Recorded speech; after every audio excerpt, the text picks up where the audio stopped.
Bismillahirrahmanirrahim. Jalan-jalan ke Pulau Kalimantan, naik kapal selam sampai di daratan.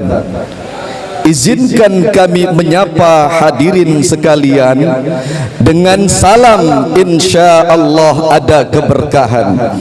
Assalamualaikum warahmatullahi wabarakatuh.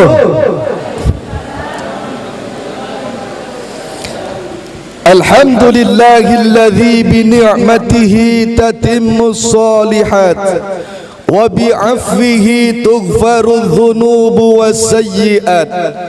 Allahumma salli wa sallim ala habibina wa syafi'ina wa dukhrina wa maulana Muhammad wa ala alihi wa ashabihi wa man tabi'ahum bi ihsanin ila yaumil ma'ad, amma ba'du. Dewan Hakim yang terhormat dan hadirin rahimakumullah, persembahan puji dan syukur senantiasa kita sampaikan kepada Allah yang Maha Ghafur. Salawat dan salam semoga terlimpah curahkan keharibaan Nabi Muhammad sallallahu alaihi wasallam.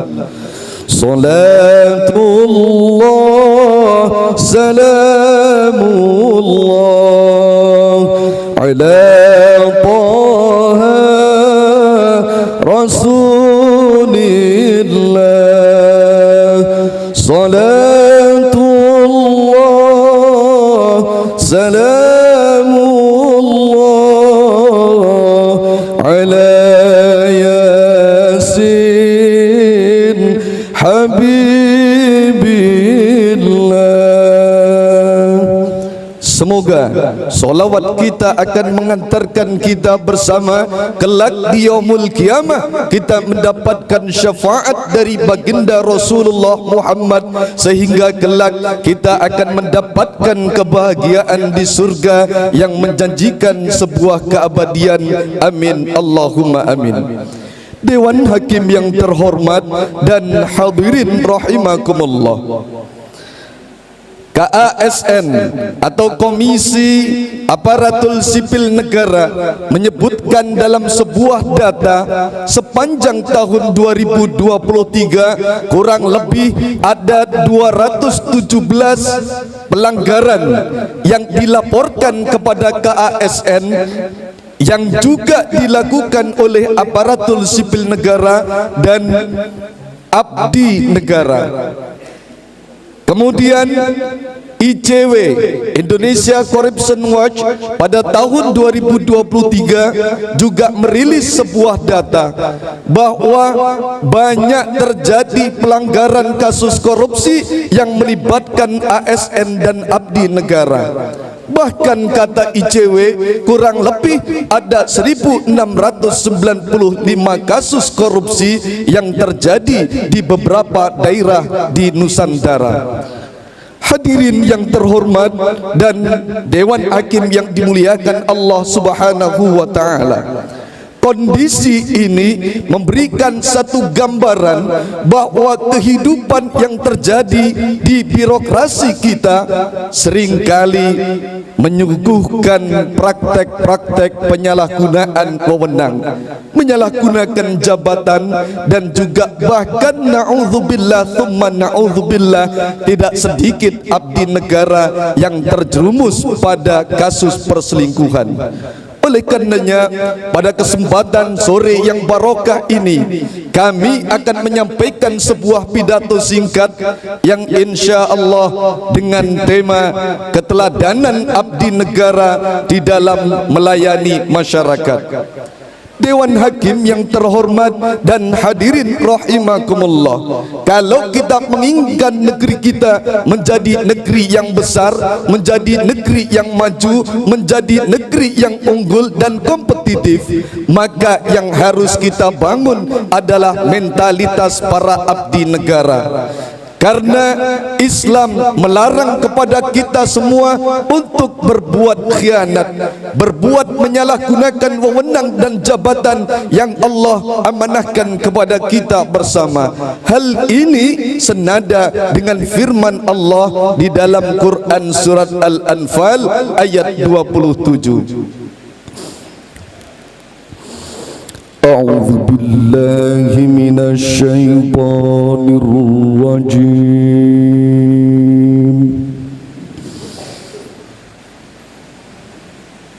Bismillahirrahmanirrahim.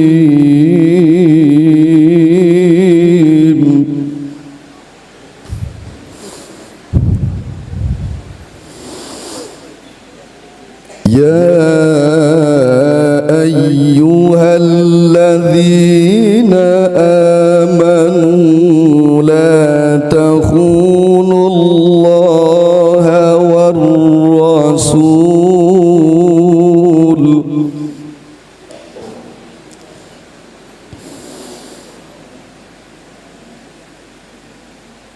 wa takhunu amanatikum wa antum ta'lamun.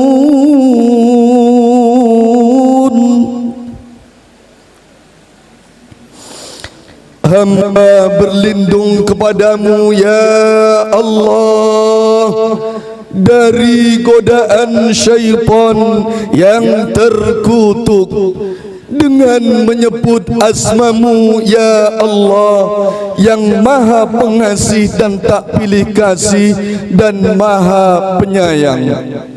Wahai orang-orang yang beriman, janganlah kalian berkhianat kepada Allah dan Rasul dan berkhianat atas amanah yang telah Allah berikan kepadamu sedangkan kalian mengetahui.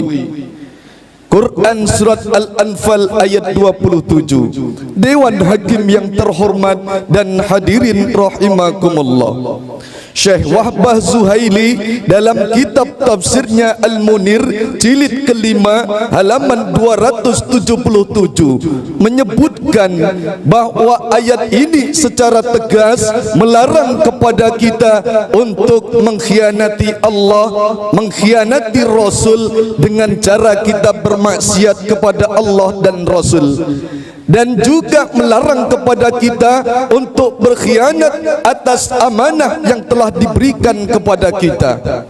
Maka di antara maksud daripada amanah adalah Allah Subhanahu wa taala telah memberikan kita sebuah tanggung jawab sebagai seorang abdi negara dan seorang aparatur sipil negara. Oleh karenanya, saat kita sudah disumpah menjadi seorang abdi negara, maka kewajiban kita adalah tentu melaksanakan tugas kita dengan penuh tanggung jawab dan sekaligus terus menjalankan tugas kita dengan mengedepankan nilai-nilai profesionalitas. Dewan Hakim yang terhormat dan hadirin rahimakumullah, menjadikan seorang abdi negara sebagai teladan di dalam membangun bangsa dan negara, bisa kita merujuk dan meneladani sosok Rasulullah sallallahu alaihi wasallam dalam menjalankan tugas kita. Dikisahkan dalam sebuah kisah, di kota Madinah hiduplah seorang pengemis buta dari golongan kaum Yahudi. Pengemis ini setiap harinya ketika mendengar nama Nabi Muhammad sallallahu alaihi wasallam disebut, justru merasa anti, merasa jijik dan merasa alergi. Na'udzubillah thumma na'udzubillah.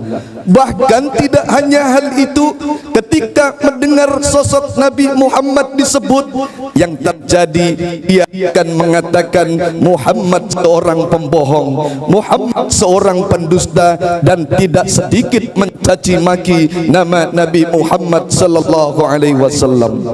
Namun apa yang terjadi para hadirin? Apakah Rasulullah kemudian marah? Tidak. Apakah Rasulullah kemudian menjauh? Tidak. Tetapi Rasulullah dengan akhlak mulianya, Rasulullah dengan kerendahan hatinya justru mendatangi seorang pengemis buta ini, dan setiap harinya rela menyuapi untuk bahkan melembutkan makanan-makanan dari seorang Yahudi tersebut.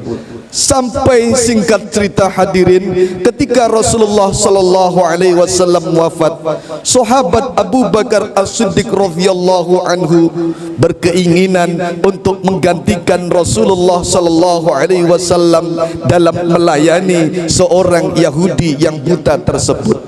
Namun apa yang terjadi ketika sahabat Abu Bakar memberikan suap nasi demi suap nasi, maka si pengemis buta ini mengatakan, wahai seorang pemuda, rupa-rupanya dan sepertinya bukanlah engkau yang menyuapiku setiap hari.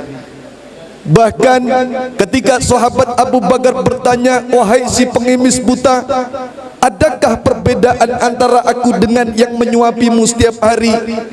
Masya Allah, seorang pengemis buta mengatakan, wahai seorang pemuda, yang menyuapiku setiap hari adalah orang yang penuh dengan kelembutan, orang yang penuh dengan kasih sayang, orang yang penuh dengan kepedulian, dan engkau berbeda dengan yang menyuapiku setiap hari. Para hadirin, singkat cerita, sahabat Abu Bakar kemudian menyampaikan, ketahuilah wahai sang pengemis buta, bahwa yang menyuapimu setiap hari adalah baginda Rasulullah Muhammad sallallahu alaihi wasallam. Seketika itu pengemis buta menangis terseduh-seduh, merasa bersalah di hadapan Allah, merasa bersalah di hadapan baginda Rasulullah sallallahu alaihi wasallam.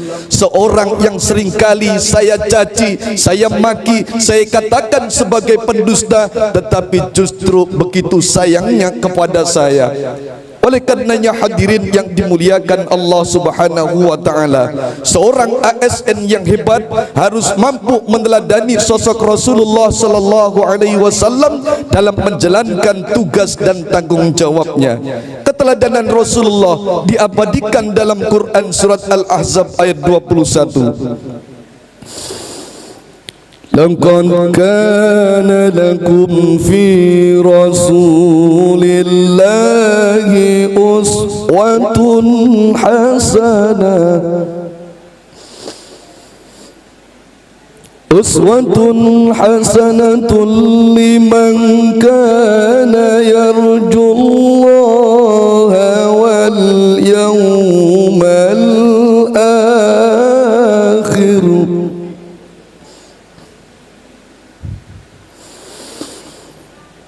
واليوم الآخر وذكر الله كثيرا. واليوم الآخر وذكر الله كثيرا. Sadaqallahul azim. Sungguh telah ada pada diri Rasulullah suri tauladan yang baik bagimu, bagi orang-orang yang mengharapkan Allah dan juga mengharapkan ganjaran di hari akhir, dan orang-orang yang senantiasa memperbanyak mengingat Allah. Maha benar Allah dengan segala firman-Nya. Hadirin yang dimuliakan Allah, sebagai sebuah kesimpulan pada pidato yang mulia ini, dalam melaksanakan tugas dan tanggung jawab kita sebagai seorang abdi negara, keteladanan harus menjadi prioritas untuk menjadikan sebuah negara kita menjadi negara yang hebat dan kuat. Dan menutup daripada pidato yang singkat ini, sebuah pantun kami sampaikan. Jangan Jangan lupa cakepnya Bapak Ibu. Jeruk nipis, asam rasanya, dicicip sedikit meringis terlihat. Nasihat keteladanan untuk abdi negara dengan berakhlak, insya Allah Indonesia hebat. Wallahu muwaffiq ila aqwamit thoriq. Thumma assalamu alaikum warahmatullahi wabarakatuh.